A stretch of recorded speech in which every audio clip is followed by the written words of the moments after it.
se lo busco. Ahí está. Ahí puse a grabar. ¿Qué más? Bueno, entonces hoy vamos a hacer lo siguiente. Primero que nada, vamos a hacer un pequeño repaso, pero muy por arriba, de lo que vimos en la clase pasada, ¿sí? Después vamos a encarar otra parte que ya tiene que ver con formularios, ¿sí? Con los famosos form y obviamente por ende inputs, ¿sí? Que es lo que digamos la estrella de un formulario. Y después por último vamos a ver algo de Git, ¿sí? No demasiado porque nosotros tenemos nuestras clases de Git, que tampoco son muchas, pero bastante más adelante. Pero sí vamos a arrancar con algo como para ver algo de lo que es Git y para qué nos puede llegar a servir. Sobre todo para esta primera parte porque es como bastante práctico, ¿sí? Esa sería la palabra. Así que bueno, hoy vamos a ver como esas tres partes bien diferenciadas.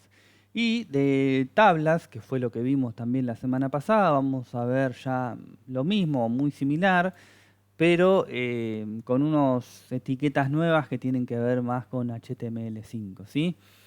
¿Qué más? Creo que nada más. Vamos a ir viendo esas cosas y bueno, yo creo que las clases que viene, si mal no recuerdo, creo que ahí también van a tener el programa, digamos, de todas las clases. Creo que se los puedo conseguir para la semana que viene. Pero vamos a tener una clase más de HTML y ya después pasaríamos a lo que es CSS, ¿sí? Como para llevar un hilo conductor y ver cómo este HTML, que hoy por hoy es muy duro, muy estático, muy feo, poder aplicarle algunos estilos para que se vea un poquito más lindo, ¿sí? Van a ver que enseguida con HTML quedan un poco mejor. Hay una variante en todo esto, lo que es HTML, que es como súper importante, que es la persona que tenga más idea de diseño le van a quedar las páginas un poquito mejor, los que tenemos menos, como es el caso, o nos copiamos algunas cosas de internet, o bueno, hacemos lo que podemos, pero por lo menos vamos a entender el concepto de cómo se trabaja. Después, la impronta que le ponga a cada uno es lo que va a hacer la diferencia, ¿no? Bueno, entonces, ¿qué voy a hacer? Voy a presentar mi pantalla.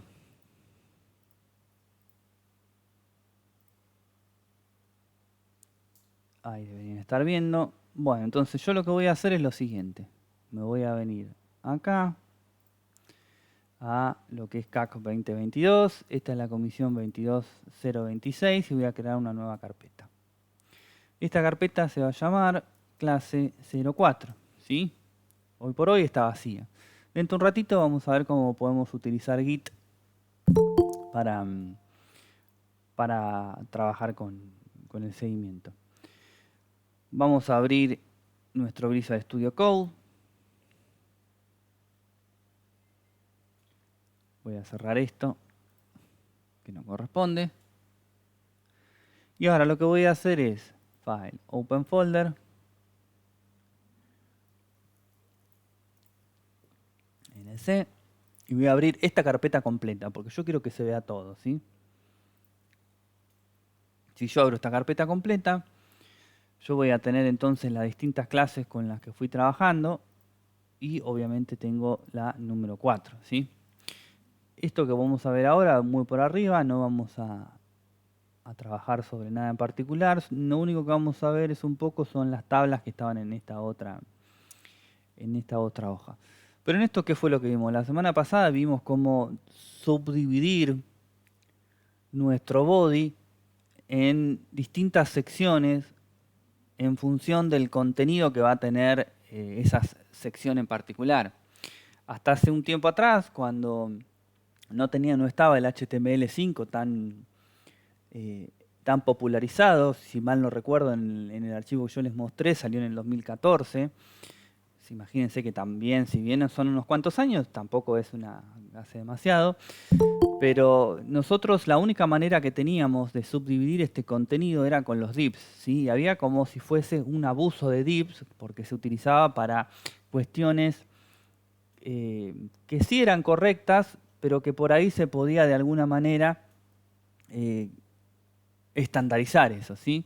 Bueno, recuerden el W3C, que es ese consorcio de empresas, lo que dijo es, bueno, si los DIP se utilizan mayormente en todas las páginas de Internet que hay en Internet, para dividir 3 secciones en general, como es el encabezado, podría ser el encabezado, el cuerpo o el principal y el pie, creemos etiquetas que son específicamente para eso. Bueno, entonces, ¿qué se creó? El header, que vendría a ser el encabezado, donde yo por lo general en el header, cuando digo por lo general es porque no es siempre así, puede haber otra manera, pero en el header yo siempre voy a tener eh, el menú, como este es el caso, yo tengo adentro del header un nav, que este nav tiene diferentes A, donde estas A hacen referencia a un menú, ¿sí? Podría tranquilamente poner otro tipo de menú, sí, lo puedo hacer con una lista también y mostrarlo en bloque, en lugar, perdón, mostrarlo en línea en lugar de en bloque, sí, también lo podría hacer.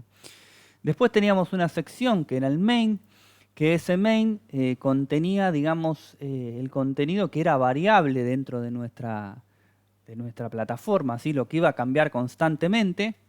Y por otro lado teníamos el footer, que el footer iba a tener un pie de página que sería inclusive menos dinámico que que el main y que el header.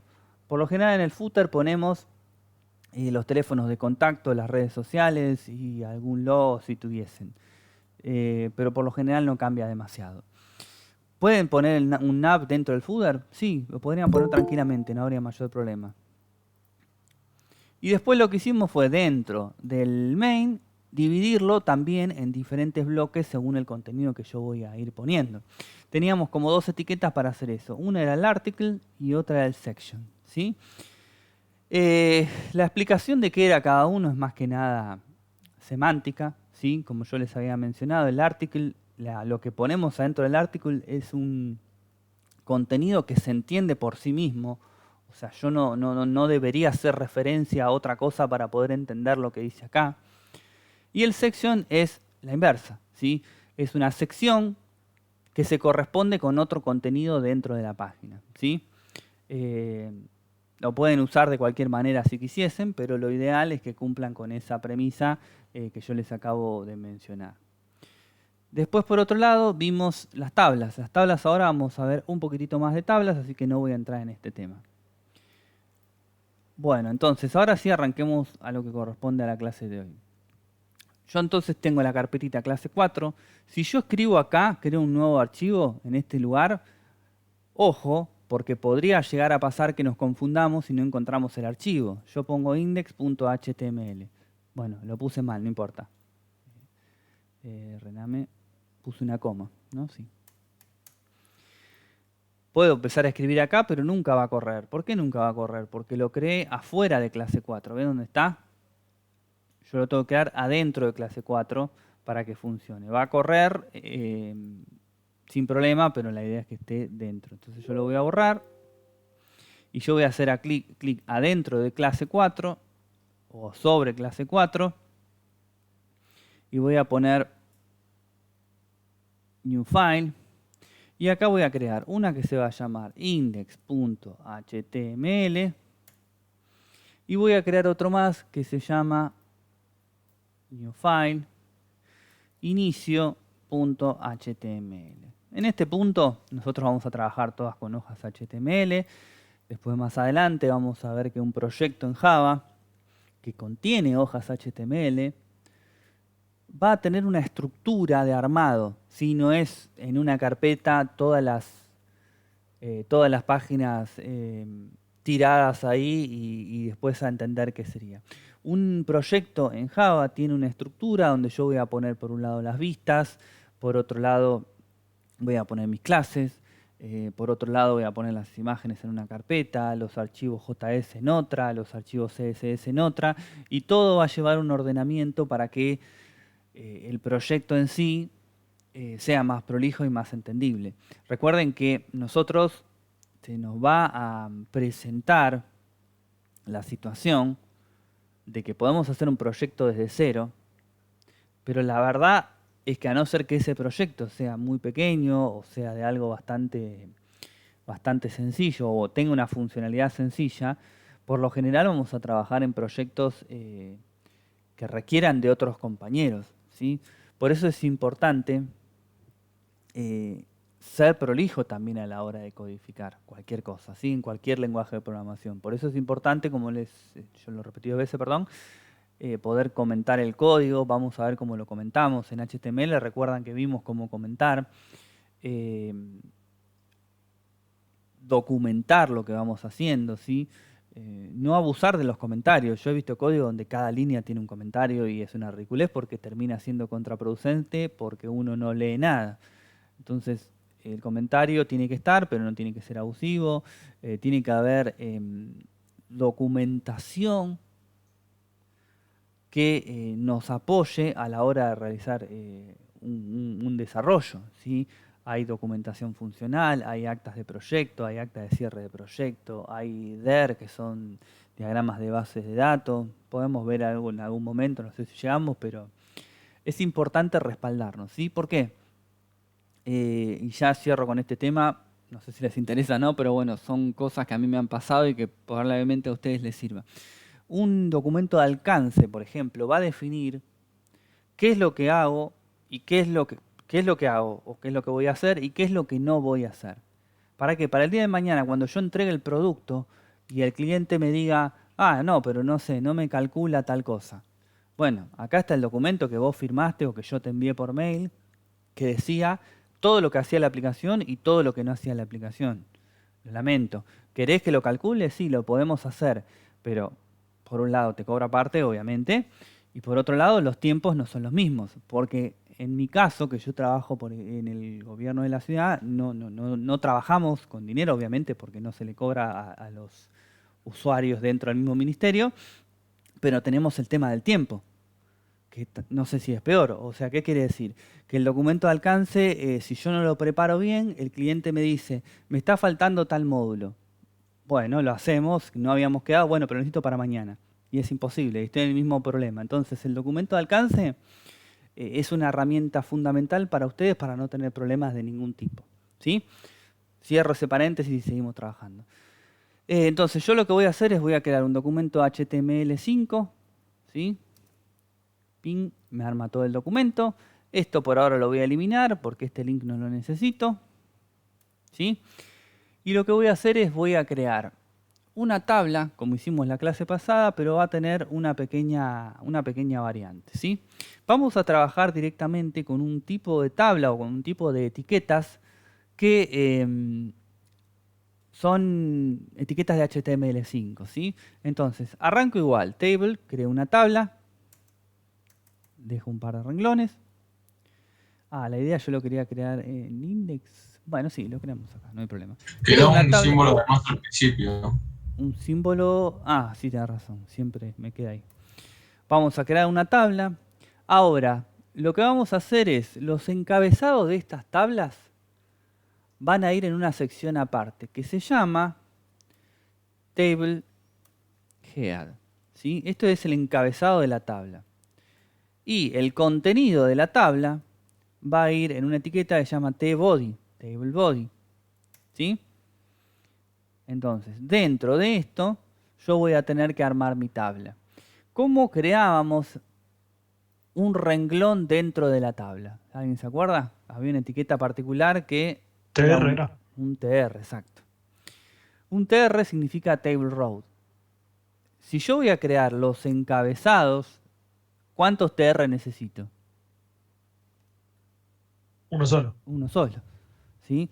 Porque los encabezados en uno solo. Piensen en una hoja de Excel, por ejemplo.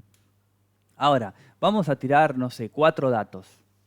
Vamos a decirle que va a tener ID, nombre y apellido, pero no va a tener otros 2 datos, sino que va a tener botones, acciones.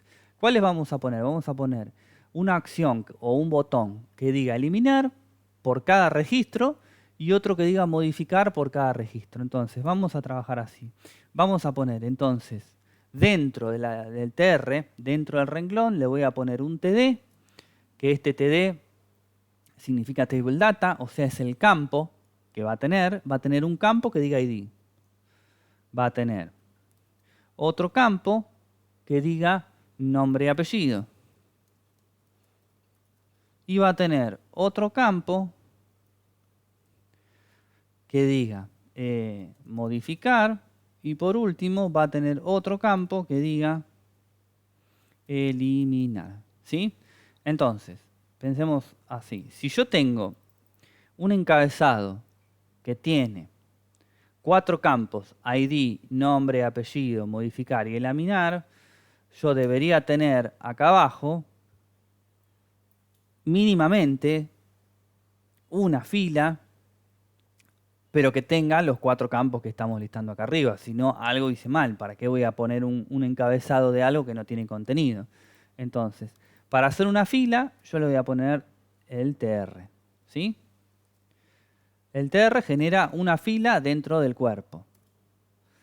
Body, le voy a poner, no sé, el ID, el primer ID vamos a ponerle el 34. Recuerden que estos datos están hardcodeados. Hardcodeado quiere decir que están fijos, no los podemos cambiar. Fernández, Nicolás. Y acá vamos a hacer una pequeña variante. Vamos a poner los dos TD, o sea, voy a agregar los dos campos. Pero acá vamos a poner otra cosa. No vamos a poner un dato en sí, sino que vamos a poner, por ejemplo, vamos a variar. Acá vamos a poner una A adentro de este TD. Esta A, fíjense cómo se van todas las etiquetas, se pueden ir metiendo una dentro de otra. Esta A le voy a poner, ¿qué dijimos? Modificar. Bueno, estaríamos repitiendo, no sería la idea, pero bueno, no importa. Vamos a ponerle... podemos poner la letra X, ¿sí? Ponemos la letra X y a esta le vamos a poner un href a nada, ¿sí? Para que no rompa. Cuando yo le pongo este simbolito en el href, quiere decir que es un hipervínculo, pero ese hipervínculo no nos va a llevar a ningún lado, sino que va a quedar estático en esa página. Y en este otro TD, en el que abre y cierra acá, le vamos a poner otra cosa. Le podemos poner un botón. ¿Sí? Y este botón le vamos a poner, no sé, enviar. Como yo no quiero tampoco estar escribiendo demasiado y perder mucho tiempo, yo esto me lo voy a copiar. 1, 2, 3 y 4. Bueno, entonces este le voy a poner 45, 02 y 3. Vamos a ponerle 2 y 3. Y acá ponemosle Pedro. Y los otros lo dejamos así como está, para que varíe uno, ¿no? Bueno, vamos a ver este contenido cómo se ve. Y vemos qué podemos mejorarle de esto. Capítulo 4, dijimos que habíamos trabajado sobre index. Me creé una tabla, ¿sí?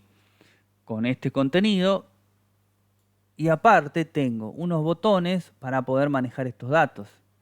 Cuando nosotros trabajemos con algún lenguaje de programación, para poder manipular esta información, yo cuando haga clic sobre alguno de estos botones, ahora vamos a ver por lo menos cómo armarlo, no vamos a trabajar con el lenguaje hoy, pero vamos a ver cómo podemos trabajar con un form. Cuando yo haga clic con alguno de estos datos, en la URL se va a enviar al servidor, algo así sería, una información. Si yo tuviese que eliminar a Nicolás Fernández de la lista, yo tengo 3. ¿Cuál piensan que sería la información que yo debería enviar para eliminar a Nicolás Fernández que yo quiero de la lista? El ID. ID. Exactamente. El ID, cuando veamos base de datos, vamos a entender bien qué es, pero en definitiva un ID dentro de una tabla, dentro de una base de datos, es un dato que no se repite, ¿sí? Ese dato, yo puedo estar registrado 5 veces, por ejemplo este sería un caso, pero el ID va a ser único. Entonces yo podría tranquilamente eliminar el 34 solamente, o el 45 o el 3. Si yo eliminase por nombre y apellido a Nicolás Fernández, me va a eliminar todos. Entonces siempre nos vamos a manejar, cuando trabajemos con datos, con algún dato que se puede identificar de manera, como se dice, uno solo a la vez. que no sea ambiguo, que yo no pueda eliminar información que no quisiese, ¿sí? Pero es tema de base de datos, pero viene al paso para contarles. Vamos a aceptar y volvemos acá. Ahora, ¿qué le podemos agregar a esto para que tenga un poquito más de onda? Y bueno, vamos a venir acá y yo le voy a decir a mi tabla, ¿sí? A mi etiqueta de apertura. Recuerden que las propiedades van en las etiquetas de apertura, ¿sí? No en las de cierre. Entonces, yo lo que voy a hacer es lo siguiente. Le voy a poner a este que va a tener un border 1. Le voy a decir que va a tener un estilo. Esto lo vamos a ver la clase que sigue o la que sigue, no me acuerdo. Y le voy a decir text align center, ¿sí? Y vamos a ver ahora cómo queda esto. No quedó hermoso tampoco, no seamos exagerados, pero por lo menos le fue dando un poquito de estilo, ¿sí? Yo podría también acá agregar una propiedad. El estilo es una propiedad en sí misma, pero yo le voy a agregar una propiedad que va a ser align y align center, si mal no recuerdo. Y si yo me vengo acá, me la llevo al medio, ¿sí? Si yo acá quisiese hacerle un par de salto de página, tingui, tingui, y si yo recargo, por lo menos me lo empujó un poco desde el lado de arriba, ¿sí? Esto que nosotros estamos viendo acá sería algo primitivo, pero cuando ustedes van a trabajar con una base de datos y esa base de datos le va a devolver un conjunto de información, ese conjunto de información puede ser uno o muchos. Podemos no saber, frecuentemente no vamos a saber la cantidad de datos que me va a eliminar, que me va a devolver. Si yo consulto una base de datos por nombre y apellido y pongo Fernández, como es el mío, es mi caso, me puede devolver 2 clientes o 100 o 1000, dependiendo de la empresa. Entonces, ¿cómo lo vamos a trabajar? Lo vamos a trabajar de esta misma manera, solamente que esta parte, que está acá, lo vamos a trabajar con una estructura de datos en lenguaje de programación que va a iterar n cantidad de veces. Y en lugar de fijarme un dato, como este es el caso, en lugar de hardcodearlo, me va a decir el dato de nombre. No importa cuál sería. El dato de apellido. No importa cuál es el apellido. Y así con todos los datos. Pero bueno, vendrá más adelante, pero viene bien como para charlar un poco. ¿Y qué voy a hacer con todo esto? Voy a agregar un par de BRs acá abajo, como para ir cerrando este tema y pasar a otro. 2, no, mejor 3, y le voy a poner una acá. Así vamos armando algo más elaborado. Esta A va a decir inicio, y esto va a tener un href. ¿A dónde? Vean que si yo estoy parado dentro de mi proyecto y hago control barra, me va a traer todas las páginas que viven dentro de esa misma carpeta. Index obviamente es donde estoy yo, e inicio HTML. Voy a inicio HTML, si yo esto lo vuelvo a recargar, me aparece un botón acá, ahora lo podemos centrar, que me va a derivar a index.html, inicio HTML, que no tiene nada. Esto debería ser la misma propiedad, como era align, ¿no dije? Esta, align center, a ver si la toma. Align, no, parece que en este no está. A ver, como textaria, no me acuerdo si esto se puede directamente, tiene una propiedad para centrarlo. O sea, se puede hacer con CSS, pero no sé si tiene una propiedad para centrarlo. Align no, porque si no ya me la buscaría acá. Bueno, no importa, igual después lo haremos con CSS, no importa. Por ahora que quede en costado y que nos lleve a la hoja de inicio. En la hoja de inicio, ¿qué es lo que vamos a hacer? La idea acá es que nosotros podamos trabajar con inputs, ¿sí? ¿Qué es en definitivo un input? Un input va a ser una cajita de texto que yo voy a poder interactuar con la página, ¿sí? Los inputs van a tener una serie de propiedades y van a tener, hoy por hoy, tienen un montón de formas de manipular previamente esa información antes de enviarla a un servidor, ¿sí? Antes, en las versiones anteriores de HTML, había un montón de cosas que nosotros la teníamos que hacer por afuera, como por ejemplo con JavaScript, ¿sí? Hoy por hoy van a ver que hay un montón de atributos o propiedades que tienen los inputs que ya de antemano me controlan la información que esté cargada, ¿sí? Porque ¿cuál es el mayor problema que nosotros vamos a tener como desarrolladores o como maquetadores en cualquier función que ustedes ejerzan? Que nosotros tenemos que buscar la manera de que el usuario no cometa errores y que no nos rompa nuestra página, ¿sí? Entonces, si nosotros creamos un campo para ingresar un código, un ID, vamos a suponer como hablamos recién, ¿sí? Y en ese campo nosotros no ponemos ningún tipo de validación, no hacemos nada con el backend para que esa información nos muestre un mensaje de que está correcto y nosotros le hacemos llegar a la base de datos. No va a cargar la base de datos en definitiva, pero el programa va a pinchar y va a romper. Porque me está diciendo, acá me dijiste que me vas a guardar un número y me está mandando un nombre. Bueno, entonces, hoy por hoy los inputs tienen un montón de validaciones previas para poder decirle, mirá, este input era para tal cosa y estás cargando otra. Eso está buenísimo y nos ayuda un montón. Vamos a empezar a ver un poco de eso entonces. De nuevo, creo un documento HTML5. Tingui, que me lo arme completo. Voy a borrar esto, como siempre. Y me voy a quedar con esto solo. Entonces, vamos a suponer que nosotros cargamos todos nuestros inputs perfectos, ¿sí? Todos esos inputs tienen que estar englobados adentro de algo y que ese algo mande esa información de esos inputs a alguna lógica de algún lenguaje de programación para poder manipular esa información.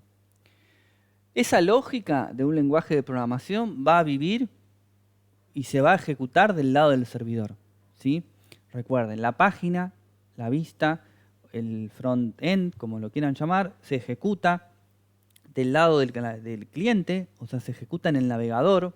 Vuelvo a lo mismo, si no tuviesen internet, la página carga igual, por lo menos la demuestra, ¿no? Obviamente que es una que está hosteada, no. Pero esta demuestra que vamos a hacer nosotros, la página funciona igual. ¿Qué quiere decir? Que la está interpretando el navegador, no la está interpretando un servidor.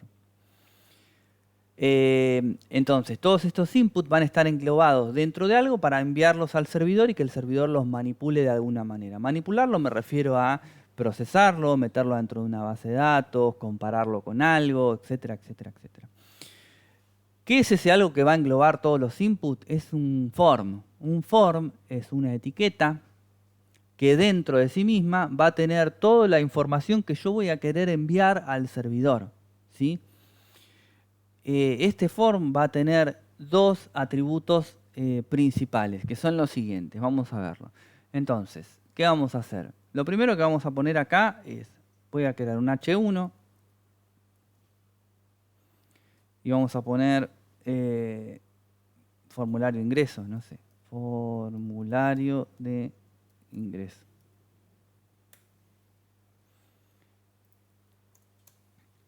Y acá voy a poner un form obviamente viene de formulario, ¿sí?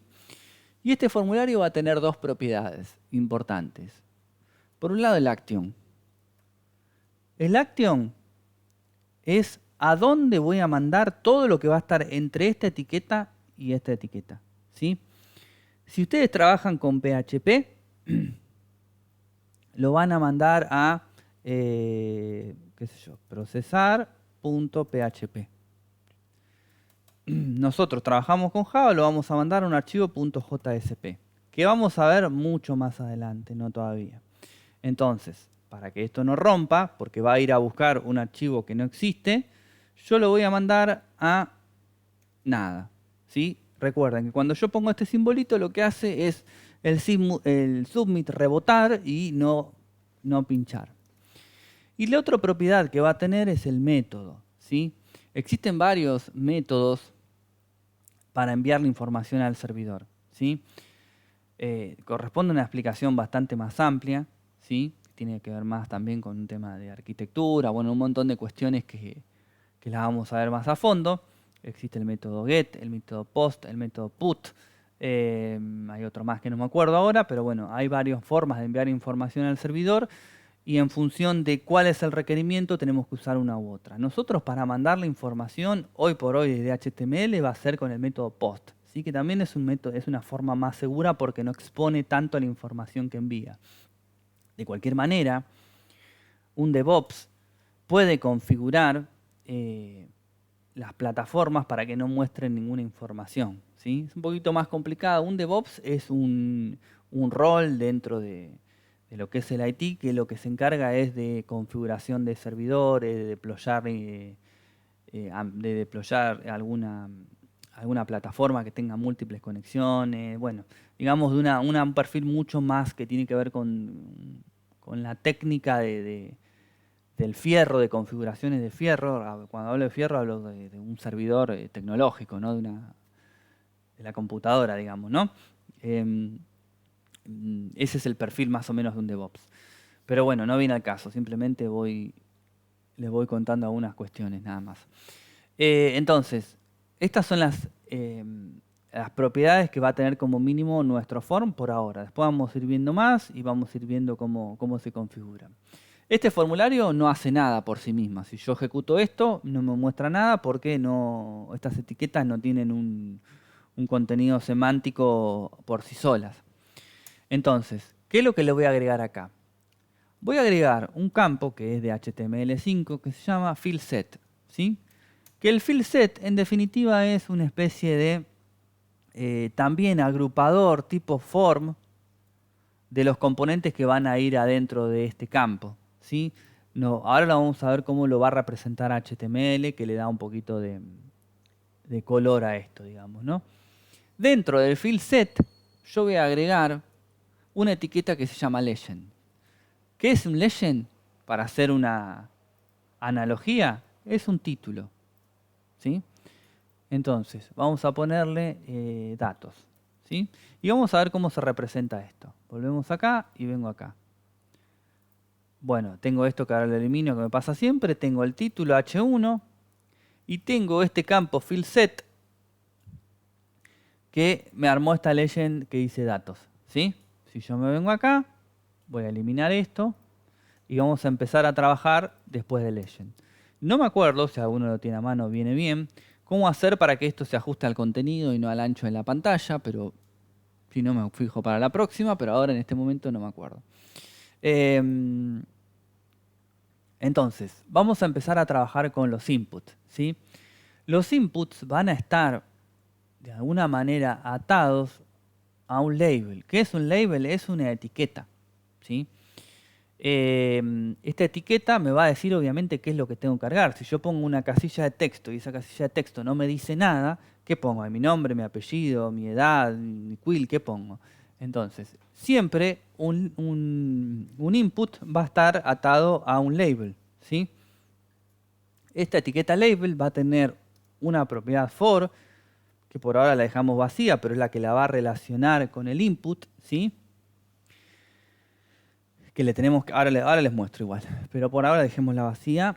Y vamos a poner acá en este primero, por ejemplo, ingrese su nombre. Dos puntos, perdón. Y ahora voy a agregar el famoso input. Ya lo vimos un poco la semana pasada. El input no tiene etiqueta de cierre, pero tiene muchas propiedades. Vamos a ir agregando algunas. ¿De qué tipo va a ser? Porque es un nombre, texto, ¿sí? Vamos a verlo primero cómo queda. ¿Sí? Ahí tengo un pequeño formulario. Con este formulario tengo ingrese su nombre y me aparece al lado el cuadro para que yo cargue el nombre. nosotros acá le podemos poner ya propiedades para de alguna manera manipular esta información. Pero ¿dónde la vamos a ver? Cuando querramos enviar la información. Entonces vamos a agregar más inputs, pero antes de eso yo voy a agregar acá abajo de todo, pegado al field set, un input, perdón, un button. ¿Sí? Este button va a tener o va a ser de un tipo específico. Va a ser del tipo submit. ¿Sí? Submit es remitir y es un tipo de botón que lo que va a hacer es remitir la información que está dentro del form. Por eso el botón tiene que estar adentro del form. Si yo me vengo acá, recargo, es un botón, nada más, no tiene mucha ciencia, ¿sí? Podemos poner un BR para que me lo tire abajo, ¿sí? ¿Por qué puse este botón primero? Porque para probar algunas de estas propiedades que vamos a ver de los inputs, tenemos que tratar de mandar la información. Si no la mandamos, nunca la vamos a probar. Entonces, ¿qué vamos a agregar? A este, vean cómo se ve ahora, ¿no? A este input yo le podría poner un placeholder. ¿Un placeholder qué es? Vamos a hacer el ejemplo. Aquí su nombre. Está bien, en este caso obviamente tendrías que ser muy poco entendido para no darte cuenta. Pero igual lo ponemos. Ahora me aparece engrisado de fondo aquí su nombre para que yo ponga mi nombre. ¿Sí? Este dato de aquí su nombre, ¿sí?, es transparente. Esta caja de texto no tiene contenido. No es que hay la palabra aquí su nombre está escrita dentro de la caja de texto. ¿Sí? Está en otra capa, con lo cual no tiene datos. Si yo envío este input a un servidor, va a llegar vacío porque no tiene ningún tipo de datos. Bueno, esta propiedad es simplemente descriptiva, con lo cual no habría ningún problema. Pero vamos a ver a una otra. Vamos a ver, por ejemplo, que le podemos agregar a los inputs una propiedad que se llama max length. La palabra length la van a escuchar mucho en lenguaje de programación porque es la cantidad de elementos que tiene una cadena o que tiene un tipo de lista o una pila o una cola o la cantidad de elementos que tiene, por ejemplo, una devolución de un select de una base de datos. ¿Sí? Por ejemplo, yo le voy a poner que el max length va a ser 10. Y obviamente está la función contraria que es el min length. El min length va a ser 2. ¿Sí? Entonces, si yo me vengo acá, si yo quiero poner más de 10 caracteres, no me va a dejar. 1, 2, 3, 4, 5, 6, 7, 8, 9, 10. Llegó hasta la P y yo ahora estoy escribiendo, ustedes no me ven, pero llegó hasta el 10. ¿Sí? No me deja poner más de 10. Con lo cual no habría problema. Pero si yo quiero poner, por ejemplo, la letra A y le doy enviar, ahora me tira un error. Me está diciendo que debo escribir como mínimo 2 caracteres. ¿Sí? 2 o más. Esto viene con HTML5. Si ustedes tenían la versión anterior de HTML, esta comprobación que había que hacerla con JavaScript o en definitiva con el servidor, pero imagínense lo poco eficiente que para un control tan sencillo como la cantidad de letras que tiene este input, mandarlo a un servidor, que ese servidor haga la comprobación y nos devuelva la respuesta, cuando es algo extremadamente sencillo. Si nosotros no usamos este max o min length, lo podemos hacer con JavaScript tranquilamente, sí, se puede hacer, no sería mayor problema. Pero con HTML5 ya lo tenemos solucionado. Y hago entre paréntesis para recordarles, no sé si laburan en relación de dependencia o por su cuenta, todo lo que nosotros nos ayude a ganar tiempo nos conviene económicamente. Si yo una aplicación, por más que la cobre, no sé, tiro cualquier cosa, 500.000 pesos, tardo 1 año y medio en hacerla, no es un dinero representativo si uno lo divide por mes. Ahora, si esa aplicación de 500.000 pesos yo la hago en 2 meses, o en un mes, mejor todavía, es un montonazo de plata. Entonces, todo lo que nosotros nos ayude a ganar tiempo, ¿sí? Sin hacer las cosas mal, no estoy diciendo eso, por favor, sin hacer las cosas mal, pero nos ayuda a ganar tiempo, nos va a servir un montón. ¿Alguien conoce Laravel? Laravel es no es que estoy vendiendo otro lenguaje de programación, pero justamente yo trabajé el otro día con algunas cuestiones al respecto. Es un framework de PHP que en 2 minutos se puede hacer una VM, literal. En 2 minutos. ¿Por qué? Porque tiene todo más o menos precocido. Eso está muy bueno para ganar, como yo les menciono, tiempo. Pero bueno, me voy por las ramas, perdón. Volvamos a nuestra clase. Entonces, ya vimos 2 propiedades de los inputs. Vamos a agregar algunas otras más. Vamos a copiar esto. Y vamos a cambiarle acá, ingrese a apellido con los mismos datos. Y el placeholder aquí su apellido. ¿Sí?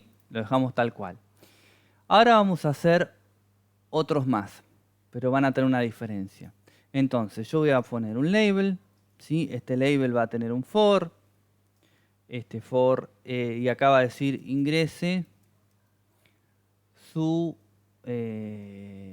contraseña. No, contraseña acá. Vamos a poner contraseña porque si no estoy poniendo ingreso un montón de veces. Contraseña, ahí está, re bruto el pibe, listo. Y ahora vamos a poner un input, ¿sí? Pero este input va a ser diferente ahora. Va a ser del tipo password, ¿sí? ¿Qué es lo que hacía el tipo password? Sencillo. ¿Se acuerdan? Nos ponían los puntitos. Perdón. Exactamente, sí. Me ponía una... no me mostraba el texto, sino que me mostraba un asterisco, un puntito, para no mostrar la información, ¿sí? Yo no tengo ahora ningún ejemplo, pero les voy a mostrar algo, ¿sí?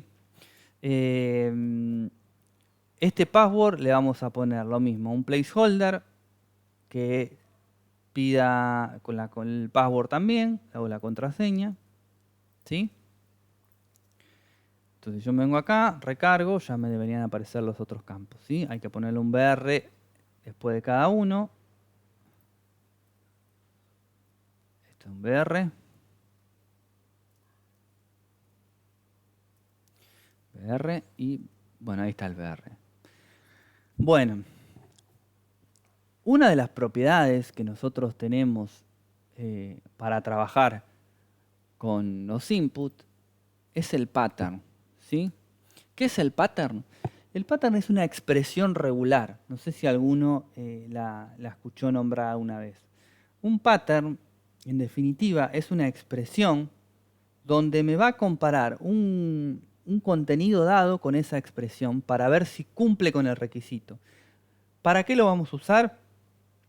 Para los passwords. Si yo quiero que mi usuario se registre con una contraseña que tenga una mayúscula, una minúscula y algún signo, algún signo especial, un carácter especial, ¿cómo lo harían? Hoy por hoy es bastante complicado porque tendría que utilizar JavaScript y hacer un montón de comprobaciones medias estrambóticas, hacer lo que se llama un regex.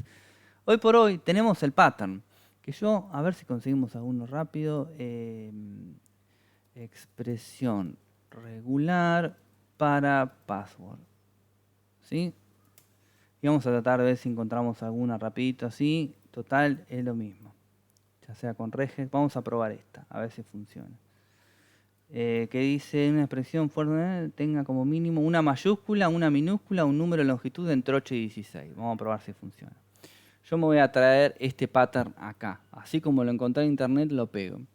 Entonces, si cumple con este patrón, que no lo probamos, puede fallar, la contraseña va a pasar. Si no, me lo va a pedir de nuevo que lo recargue, ¿sí? Como hizo con los otros. Entonces, ingrese su nombre, Nicolás, ingrese su apellido, Fernández, y mi contraseña va a ser QW, qué sé yo. ¿Sí? Enviar. Debo usar este formato, me dice. Entonces, ¿qué dijimos? ¿Qué era? Vamos a pensar... Miren lo que escribí, ¿no? Cualquier cosa inventé, ¿no? Pedro 123-bajo. Enviar, te voy a usar este formato.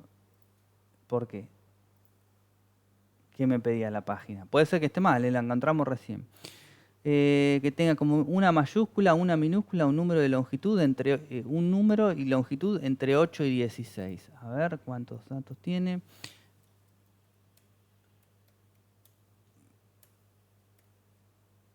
A ver, ahí mandé cualquiera a ver si pasa.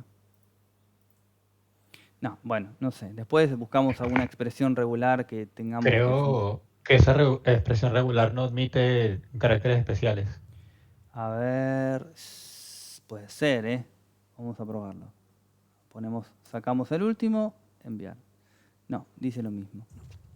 El último en un carácter especial. Bueno, no importa, no quiero confundirlos. Pero bueno, en este lugar, después les consigo alguna expresión regular, la pegan y la prueban, no sería mayor problema. Esta expresión regular, en definitiva, es un patrón de comparación entre una palabra y lo que dice esa expresión para ver si la pasa. Si la pasa es que cumple con los requisitos que yo estoy pidiendo, y si no la cumple, no me va a submitear el formulario, ¿sí? Esto se puede hacer acá, se puede hacer con JavaScript o se puede hacer en el servidor, ¿sí? Obviamente que al tenerlo disponible con HTML, es un paso menos de lo que nosotros podemos hacer. Después, si la contraseña está mal o está bien, es otra historia y ahí sí no me queda otra que ir a compararlo con el servidor y con la base de datos, ¿sí? Eso no queda otra cosa. Pero bueno, es otra historia esa. Entonces, vamos a pasar a otra más. Acá, admitir. Vamos a probar con otra más. Entonces, vamos a poner otro label. Este label va a tener un for. Lo puse afuera, no importa, lo cortamos, lo pegamos acá. Acá le vamos a poner edad, 2 puntos, y vamos a poner un input. Y este input va a ser del tipo number, obviamente. ¿Qué es lo que va a entrar acá? Un número, ¿sí? Y acá vamos a poner dos propiedades, que son similares a las que vimos acá arriba, pero no son iguales. Max, le vamos a poner, no sé, 100, y min, 18.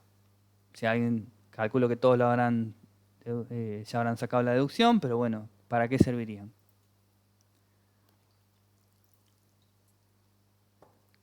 La contraseña me va a tomar cualquiera. Es un rango. Es un rango, exactamente. Si yo le pongo tengo 12 años, me va a decir que está mal. Si le pongo que tengo 102 años, me va a decir que está mal. Y si le pongo... No, 45 no tengo 40. Ahí funcionó, ¿sí?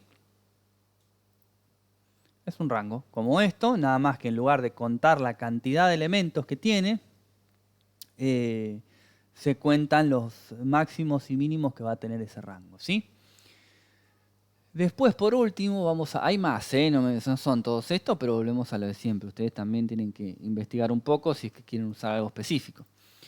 Después, por último, vamos a poner uno más, label for, vamos a ponerle mail. Y acá pongamos mail o email, como le guste. Y le vamos a poner un input. Este input va a ser del tipo mail. Del tipo email, perdón. Email, ahí está. ¿Sí? Y lo mismo, pueden agregarle un placeholder a todo lo que quieran. El placeholder está disponible para todos. Pero vamos a probarlo así. Tingy. Intentar. Y ahí me apareció. ¿Qué validación va a tener esto? La validación de que cumpla con el requisito de un email. Después, si está mal o está bien, es otra historia, ¿sí? Pero yo acá le voy a poner 45 y yo acá le voy a poner Jorge. Me dice, no, está mal porque no es una dirección de correo electrónica. Yo le pongo jorge@gmail.com y debería enviarlo, ¿sí? Ahí lo envió. Entonces, hay una validación primitiva, pero porque funciona, ¿sí? y ya tenemos más o menos mapeados los inputs que más se usan. Hay unos cuantos más, sí, están los inputs que son las cajas de texto grandes. Bueno, por ahí los vemos la semana que viene, no habría tanto problema. ¿Qué más con respecto a los inputs? Ahora vamos a ver dos propiedades que no nos van a poder faltar, pero ahora las vemos. Entonces cierro acá el form, cierro en field set, está bien, cierro el form, bueno, y este es el body. Todos estos inputs, imaginen así como lo ven, ¿sí? Si yo lo tengo que mandar a un servidor, ¿sí? A ese servidor le va a llegar una bolsa de input. ¿Cómo sabe cuál es el nombre, cuál es el apellido, cuál es la contraseña, cuál es la edad y cuál es el mail? Recuerden que lo que se muestra en pantalla no es un dato que sea manipulable, ¿sí? ¿Cómo va a saber el servidor cuál es cuál? Porque nos falta una propiedad o dos que son muy importantes, que son el ID y el name, ¿sí? Cada uno de estos inputs, no los labels no me importa porque es lo que se imprime en pantalla. Al servidor no le llega lo que se imprime en pantalla, sino el contenido del input. Entonces, para identificar de manera unívoca un input ID, esto va a ser nombre. Nombre, ¿sí? Y acá va a ser ID, apellido. Cuando yo mande esta información al servidor, yo voy a poder crear una variable que se llame, después vemos lo que es una variable, pero una variable del tipo texto que se llame nombre, y le voy a decir, guardame acá el input. ¿Qué input? El que se llama nombre. Y va a buscar y va a decir, el ID nombre es este, entonces en esa variable te guardo eso. Si yo pusiese esto, ¿va a funcionar? Sí, va a funcionar, pero va a guardar siempre este, el segundo que entró. Este lo va a ir pisando todo el tiempo y nos va a volver loco pensando, ¿por qué no funciona? ¿Por qué me está guardando el apellido? Bueno, porque tengo dos veces el ID. Entonces, los ID, al igual que en una base de datos, dentro de la misma hoja de HTML, no deberían repetirse, ¿sí? Así que ténganlo presente. ¿Esto dónde lo vamos a ver? Todavía nada. Pero cuando veamos un lenguaje de programación, lo vamos a utilizar mucho. Porque es la única manera que tenemos de interpretar que el dato que viene desde la página web es tal o cual. Porque si no, no tenemos manera de diferenciarlo, ¿sí? Así que bueno, estas son más o menos algunas de las propiedades de los inputs. Si ustedes, por ejemplo, tuviesen que armar, creo que el ejercicio que viene es similar, así que aprovechen el de en la página, ¿no? Tienen que armar un formulario de ingreso. Este formulario de ingreso tranquilamente les podría servir para eso mismo, ¿no? ¿Qué más? ¿Lo podrían armar dentro de un table todo esto? Sí, lo pueden armar dentro de un table, no sería mayor problema. Sería una tabla que tenga dos columnas y 1, 2, 3, 4, 5 filas. Podrían sacarle el fill set tranquilamente. Bueno, se puede armar un poquito más prolijo. Con lo que tenemos hasta ahora, ¿sí? Vuelvo a lo mismo. Cuando veamos CSS, vamos a ver que no solo le podemos dar estilo a las pantallas, sino que también le podemos, existen otras herramientas, como ahí están las 12 grillas, están las grillas flexibles, como para poder ordenar los elementos dentro de mi página, ¿sí? Lo veremos más adelante, es otra manera de hacerlo, pero si ustedes lo quieren hacer con tablas, que es lo que conocemos hasta ahora, es totalmente funcional y les queda un poquito más prolijos. Bueno, no vamos a ver más de HTML por hoy. Vamos a ver un poco de Git, ya que nos quedan 15 minutos más o menos, ¿no? No sé qué hora es exactamente. Esto lo vamos a dejar así como está. Yo entonces tengo dentro de mi carpeta 22.026, tengo estas 3 clases que lo fuimos trabajando hasta ahora, ¿sí? ¿Para qué sirve Git?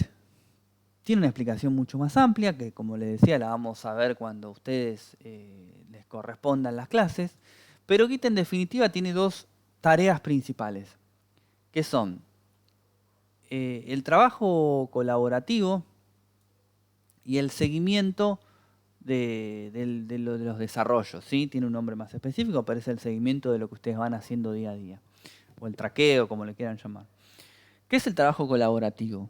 Vamos a pensar en este ejemplo muy, muy tonto, pero me parece que puede llegar a servir como analogía, ¿no? Si estamos trabajando los 3 sobre la misma hoja de Word, 3 personas, a mí me toca, es una sola hoja y esa sola hoja tiene 3 partes, ¿sí? 3 unidades. A mí me toca la primera unidad, a mi compañero la segunda unidad y a mi otro compañero o compañera la tercera unidad. Cada uno hace su unidad. Yo la hago al principio, la otra persona en el medio y la tercera persona abajo de todo. Si yo eso lo quiero guardar en algún lado, yo guardo mi unidad, la persona al lado guarda su unidad y la tercera persona guarda su unidad. ¿Qué información va a quedar almacenada hoy por hoy con esta forma de trabajo? El que guardó último. O sea, la unidad 3. De la 1 y de la 2 no hay nada, porque fue pisando el documento. Bueno, Git lo que se encarga, Git, es de detectar las diferencias y hacer un mergeo de los datos para que todos podamos ver la misma versión y todos tengamos lo mismo, ¿sí? En principio, hay un montón de cuestiones que nosotros vamos a ver, podemos trabajar en ramas paralelas, bueno, hay un montón de cosas, pero en principio podemos hacer eso, o sea, podemos trabajar los 3 sobre el mismo documento y cuando terminamos de trabajarlo, Git se encarga de mezclarlo y que todos tengamos nuestra parte hecha sobre el mismo documento, ¿sí? La última actualización sobre el mismo documento. Eso por un lado. Y por otro lado, también se encarga de hacer un seguimiento, un traqueo de nosotros mismos. Yo podría trabajar, por ejemplo, todos los días sobre una determinada plataforma. Vamos a suponer que trabajo los 5 días de la semana sobre una hoja porque tiene miles de líneas de código. Yo lo que podría hacer, me puede pasar todo el tiempo, es avanzar con algo y que después ese algo resulta que está mal y que tengo que volver atrás. O directamente lo que puedo hacer es quiero saber más o menos qué fue lo que hice hoy para ver si me equivoqué, si lo tengo que revisar. Entonces yo lo que puedo hacer es ir trabajando todo el día completo y al final del día le digo a Git, ya terminé, lo cerré, de alguna manera etiquetámelo para que yo sepa esto es lo que hice hoy, ¿sí? Y a eso es lo que yo voy armando todas las semanas. Y de esta manera puedo tener un traqueo de lo que trabajé hoy, de lo que trabajé ayer, los cambios que tengo con respecto al lunes, los cambios que tengo con respecto a otro día. Y así puedo de alguna manera hacer un traqueo de cómo fui avanzando con mi código, ¿sí? Nosotros vamos a utilizarlo hoy simplemente para que yo les suba la información a un repositorio remoto, ¿sí? Git y GitHub son 2 cosas diferentes. Git actúa de forma local en mi máquina y GitHub es un repositorio remoto, ¿sí? ¿Por qué les digo que actúan de manera diferente? Porque por el nombre a veces lo podemos llegar a decir que es lo mismo, pero no es lo mismo, ¿sí? ¿Por qué? Porque Git, el repositorio local, el que trabaja dentro de mi máquina, se podría comunicar con otros repositorios que no tienen por qué ser GitHub, ¿sí? Hay otros. Está GitLab y después hay otros más nombres que la verdad yo no los utilizo, pero yo utilizo GitHub y funciona bien. Entonces, por un lado, ustedes para trabajar, si quisiesen, van a tener que, por un lado, instalar Git, que la instalación de Git, la verdad que la hice hace 1000 años, no me acuerdo, pero entendería que es todo siguiente, no sé si hay una configuración puntual. Por ahí solamente la configuración más complicada que pueden llegar a encontrarse es la de la variable entorno. La variable entorno quiere decir, ¿vieron cuando ustedes ejecutan un comando con la línea de comando de DOS o con alguna consola que si la ejecutan desde cualquier lugar, desde el directorio C, desde video, desde mis documentos, desde otra carpeta dentro de su computadora, lo reconoce igual. Eso es porque está configurada una variable entorno. Si no está configurada la variable entorno, esa instrucción o ese archivo específico solamente lo van a poder ejecutar en la carpeta donde existe, ¿sí? Creo que es la única configuración que podrían llegar a tener un problema. Si no, creo que es siguiente. Pero bueno, vamos acá. Yo voy a entrar a GitHub, ¿sí? Yo ya tengo un usuario creado, ¿sí? Y tengo muchas cosas de prueba porque también lo utilizo para otras clases. Pero yo voy a tener la parte, o sea, ustedes cuando se creen la cuenta van a tener todo vacío, pero si ustedes van acá a Your Repositories, van a tener todos los repositorios que fueron creando, ¿sí? Tengo de todo porque fui creando distintas cosas. Yo lo que voy a hacer es crear un nuevo repositorio, ¿sí? Que se va a llamar 22026, ¿sí? Y acá le voy a poner comisión 22026. Cuando yo creo este repositorio, yo lo puedo crear público o privado, al igual que una carpeta de Drive. Si yo lo creo privado, yo les voy a tener que habilitar a ustedes, a cada uno que me pida para bajarse la información. No lo vamos a hacer así ahora, lo voy a poner público y ustedes van a bajar la información clase a clase desde este repositorio remoto y no hace falta que yo se lo suba a ningún lado. Ahora yo les voy a mostrar cómo subirlo y les voy a mostrar cómo bajarlo. Entonces, yo les subo creo este repositorio, lo creo como público. Acá tenemos unas cosas para poder agregarle, ¿sí? Que es el documento readme o leeme, ¿sí? Soy medio bruto, perdón para hablar en inglés, sepan disculpar. Es un documento que le puede crear al repositorio para que vayamos agregando configuraciones ahí. Y puede agregar también un archivo que se llama gitignore. El gitignore es un archivito donde yo le voy a establecer de todo lo que está en esa carpeta que esto no quiero que me lo traquee, que me lo sincronice. Es como decirle, este archivo no me sirve, entonces no le des bola, ¿sí? Estoy hablando de una manera muy coloquial, pero más o menos se entiende. Entonces yo en el gitignore le pongo, no sé, este archivito .txt lo uso yo de apoyo para escritura de algunas notas, hace de cuenta que no está. Y Git hace de cuenta que no está, ¿sí? Con estas dos configuraciones yo directamente le voy a crear repositorio. Y me creó un repositorio nuevo, ¿sí? Como este repositorio está vacío, me trae las instrucciones que yo voy a tener que utilizar para trabajarlo, ¿sí? Ahora les voy a contar algunas, después vamos a ver las más importantes, pero yo les voy a mostrar cómo yo hago para sincronizar mi repositorio local con este repositorio remoto y después les voy a mostrar cómo hacen ustedes para bajarse la información, que hay dos maneras con una diferencia importante, pero con lo que es HTML no vamos a tener problemas, ¿sí? Entonces, yo me voy a venir a esta carpeta. Lo que hace Git, me instala una consola Git Bash. La consola Git Bash es la consola que es igual que la de Linux. No sé si alguno lo maneja. ¿Qué es lo que tiene de bueno el Git Bash? Esto, que es una pavada, pero la verdad que no sé cómo no... la consola de Windows no lo trae tan bien, ¿no? Yo hago clic derecho sobre cualquier carpeta y tengo la opción Git Bash Here. Entonces yo le hago acá y ya me abre la consola directamente en esa carpeta. Si yo trabajo con el CMD, me abre en cualquier lado, ¿sí? Es lo mismo. Lo único que yo acá tendría que ir a CAC 2022, CD... Profe, ¿Sí? si escribís CMD en donde está, digamos, como la barrita de búsqueda, te abre directamente ahí. No te entiendo. ¿Acá? O sea, donde, no, si escribís, no, ahí no. ¿Acá? CMD, viste, ahí. Si escribís CMD, te lo abre directamente ahí.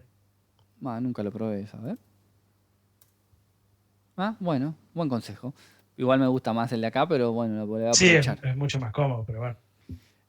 Bueno, y también si a alguno le gusta o sabe de Linux, respeta los comandos de Linux. Por ejemplo, yo acá puedo poner dir, que es un clásico de Windows, y acá, si yo le pongo dir, también funciona, pero si le pongo ls, también funciona, ¿sí? ls es un comando de Linux para listar los archivos. Bueno, no me acuerdo ahora de las opciones, pero hay muchas para poder listar la información de distintas maneras. Es como que este acepta las dos cosas, pero acá si yo le pongo ls, me tiene un error, ¿sí? Un clásico de Microsoft, ¿sí? Acepto lo mío y nada más. Este tiene sus cosas también, pero acepta lo de Linux y lo de Microsoft, que está bueno. Bueno, dicho todo esto, esto se lo voy a cerrar para no confundirlos y vamos a trabajar con Microsoft, ¿sí? Yo dentro de esta carpeta quedó un micrófono abierto, chicos, ¿sí? Dentro de esta carpeta, entonces yo le decía que teníamos las tres clases.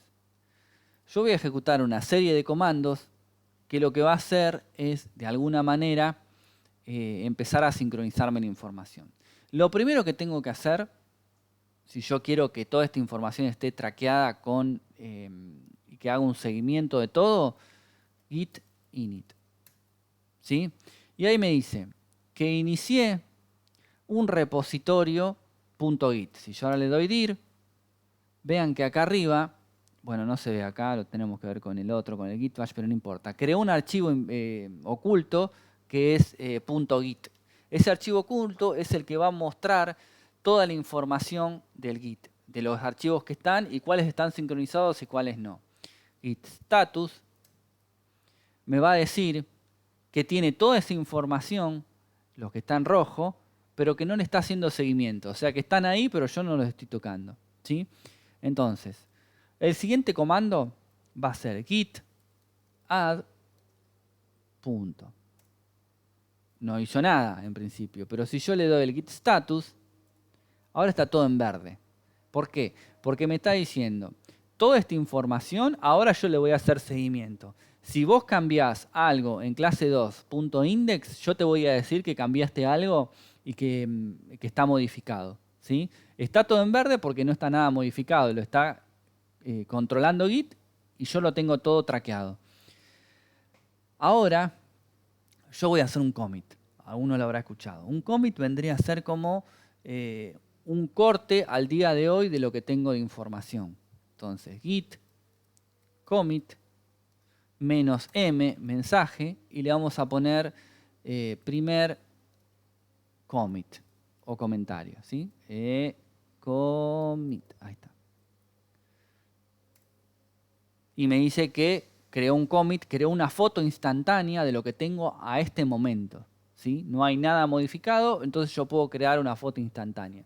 Todo esto, ¿dónde está viviendo? ¿Dónde está este seguimiento?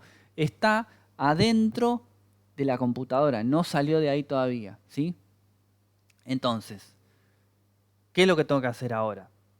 Si yo quiero conectarlo con mi repositorio remoto, yo me vengo acá y me voy a copiar esto que está acá arriba, ¿sí? Que es el enlace remoto para poder yo conectar con mi repositorio remoto, ¿sí? ¿Esto cómo sería? Esperen que esto es... acá está, que pago, sí. Esto sería git remote, acá lo tengo, que pago. Esta URL que está acá, pero yo tengo que conectarlo con mi repositorio remoto. ¿Cómo lo voy a conectar? Con el git remote add origin. ¿Y el origin cuál va a ser? Esta URL que tengo acá. Entonces yo me vengo acá, ping, voy a poner pegar. ¿No hizo nada? No, no es que no hizo nada, sino que me conectó mi repositorio local con el remoto. Nada más. Todavía no ejerció ningún tipo de acción. Y ahora lo que le voy a decir es git push -u origin. Está ahí escrito, main. ¿Qué quiere decir? Empujame todo lo que está en el origen, que el origen es el local, al repositorio remoto. ¡Ting! Epa, ¿qué pasó? File to push. ¿Qué me equivoqué? Origin main. Origin master, ¿será? Qué raro. Sí, era eso. Bueno, tenía que haber cambiado de rama, pero no importa. A ver si funcionó bien. Dice remove, resolving delta. Sí. Bueno, a ver entonces.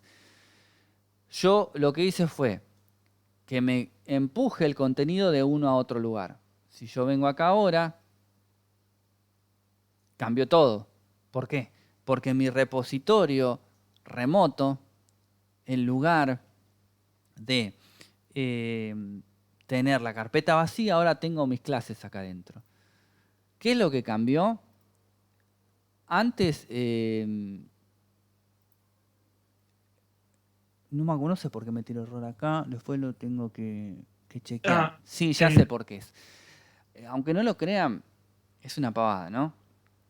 Pero Git está cambiando la rama master por la rama main. Es un tema de nombres nada más, ¿sí? Es tal cual, lo que yo les digo. Había un tema con master que significa maestro. Bueno, recuerdan que hace unos años estaba master y slave. Bueno, cambiaron esos nombres y ahora creo que la rama principal es main, no es más master. Creo que están cambiando eso, una cosa por el estilo.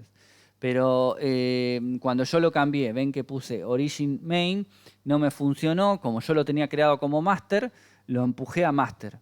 No le quiero meter el tema de ramas en el medio porque es un medio lito, hay que ver un par de gráficos. Pero no importa, porque esta parte es la que voy a hacer yo. ¿Ustedes cómo van a bajarse esta información? Con este Git que yo les voy a pasar ahí en el chat, van a tener dos maneras. O directamente se pueden bajar un zip desde acá con todo, como es HTML no hay drama, ¿sí? O se pueden copiar esto. Yo lo voy a pegar acá. ¿Sí? Y ustedes se vienen a cualquier carpetita, ¿no? Me vengo acá. Borrar. Git bash here. Y acá le ponen git clone, cloname. Y le pegan la URL, esa que yo les pasé ahí. Ting, dar un toque. Y acá me apareció. ¿Sí? Y ahí tienen toda la información. Clase a clase, podrían ir bajándola o se bajan directamente el zip y se van sacando la clase nueva. Pero practíquenlo si quieren para ver si les funciona. Bueno, nada, se hizo como bastante largo lo de Git. La clase que viene, si quieren, consultamos más alguna duda, pero no vamos a atacar demasiado de Git todavía porque hay mucha tela por cortar y hay que apoyarse en algunos gráficos y ese tipo de cosas para entenderlo mejor.